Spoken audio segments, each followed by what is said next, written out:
Ermənistanın Azərbaycana qarşı hərbi təcavüzü nəticəsində çoxsaylı cinayətlər törətməkdə təqsirləndirilən 15 nəfərin məhkəmə prosesində təqsirləndirilən şəxs David Babayan, Baş prokurorun xüsusi tapşırıqlar üzrə köməkçisi Tuqay Rəhimlinin suallarını cavablandırarkən, qondarma rejimin 5 qanunsuz prezidentindən 4-ü ilə Arkadi Qukasyan, Bako Saakyan, Arayik Harutyunyan və Samvel Şahramanyanla işlədiyini müxtəlif vəzifələrdə çalışdığını dedi.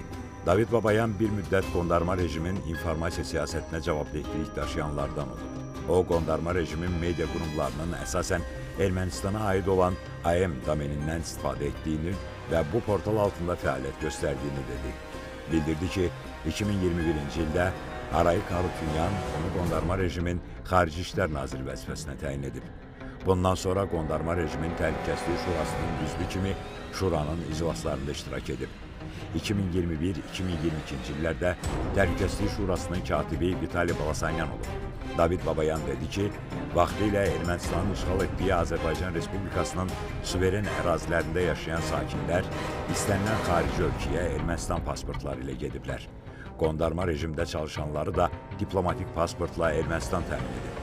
Tuqay Rəhimlinin xarici ölkələrə səfər zamanı viza sənədi doldurdularkən sənədin vətəndaşlıq bölgəsində hansı ölkənin adını qeyd edirdiniz sualına belə cavab verdi. Pasportda hansı ölkənin vətəndaşı yazılırsa, vizada da onu yazırdıq. Mənim pasportum Ermənistan Respublikasının pasportu idi. Ona görə də Ermənistan vətəndaşı yazırdıq.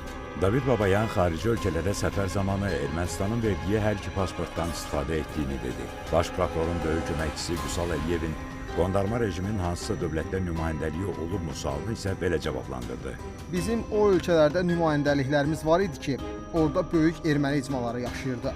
David Babayan qondarma rejimin Xarici İşlər Naziri kimi müxtəlif ölkələrə səfər etdiyini və bu barədə Ermənistanın Xarici İşlər Nazirliyinin də məlumatlı olduğunu dedi. Bildirdi ki, Ermənistan Xarici İşlər Naziri ilə mütəmadi olaraq görüşürdülər. Bir sıra xarici ölkələrdə Amerika Birləşmiş Ştatları, Fransa, Belçika, Rusiyada olmuşam. Bizim diaspora ilə və müxtəlif dairələrlə də görüşürdük.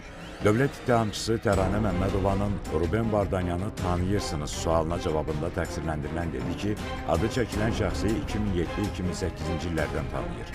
Sonralar işgüzar münasibətlər olub. Ruben Vardanyan erməni diasporunun mühüm şəxslərindən biri idi.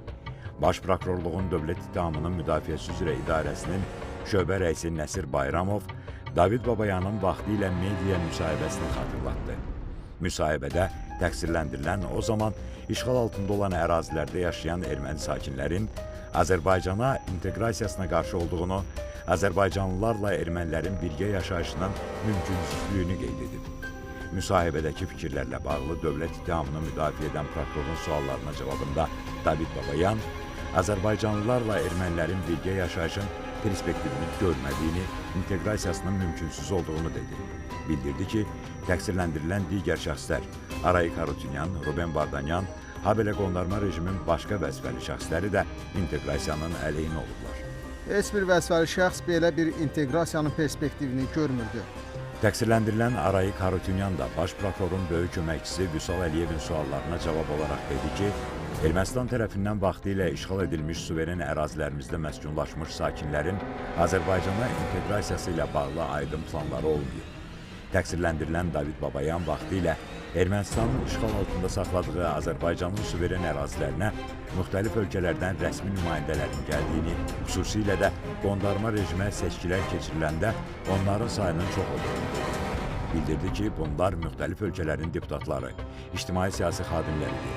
Ardınca zərər çəkmiş şəxslərin nümayəndələri və digər təqsirləndirilən şəxslərin müdafiəçiləri David Babayana suallar verdi.